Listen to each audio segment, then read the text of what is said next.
At-tajiru saduq. Mana shu iborani payg'ambarimiz alayhisolatu vasallam ishlatganlar. At-tajiru saduq yoki boshqa bir hadisda at-tajiru saduqul amin. Ya'ni rostgo'y, omonatdor savdogar. Bilasizmi bunga qancha maqom, darajat va'da qilindi? Imom Daylami rivoyat qilgan hadisda Anas radhiyallohu anhu dan aytiladi. Payg'ambarimiz alayhisalom shunday deb marhamat qildilar. At-tajiru saduqu tahta zilli arshi yawmal qiyamati. Rostgo'y savdogar qiyomat qoyim bo'lganda arshning soyasidan joy olar ekan. Qiyomat qoyim bo'lganda azizlar bir tangachalik soyaga muhtoj bo'lib ketamiz. Quyosh ikki nayza kelib turgan bir holatda qani endi ozgina bir soya bo'lsa-yu rohat topsa. Mana shunday paytda Allohning arshini soyasidan boshqa soya bo'lmas ekan. Allohning arshini soyasidan joy olish imkoniyatini rostgo'y savdogarga va'da qilindi. Yana bir hadisda Imom Termiziydan rivoyat qilingan sahih hadisda Rasulimiz alayhi salatu vasallam at-tajiru saduqul amin, omonatdor, rostgo'y savdogar qiyomatda nabiylar, shuhadolar va siddiqlar bilan birga bo'ladi deb aytdilar.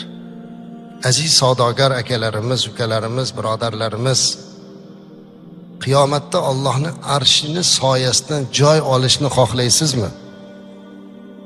Qiyomatda siddiqlar, anbiyolar, shahidlar bilan birga bo'lishni xohlaysizmi? Alloh sizga bu imkoniyatni beribdi, sizga ilhom beribdi, imkoniyat yaratib savdogar qilibdi.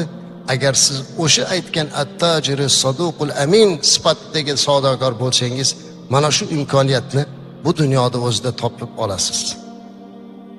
Arshning soyasidan joy olish, siddiqlar va anbiyolar va shuhadolar bilan birga bo'lish imkoniyati rostgo'y, omonatdor savdogarda bo'ladi. Rostgo'y, omonatdor savdogar kim? U eng birinchi rostgo'y bo'ladi, yolg'on gapirmaydi. Hech narsada yolg'on gapirmaydi. Na savdosida, na boshqasida.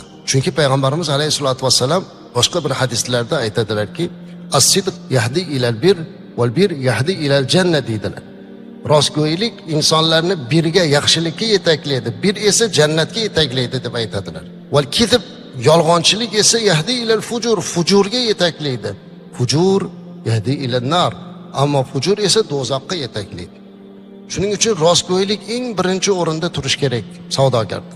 Hech ham yolg'on gapirmaslik kerak. Yolg'on savdo qilmasligi kerak. Bor narsani aytishlik kerak.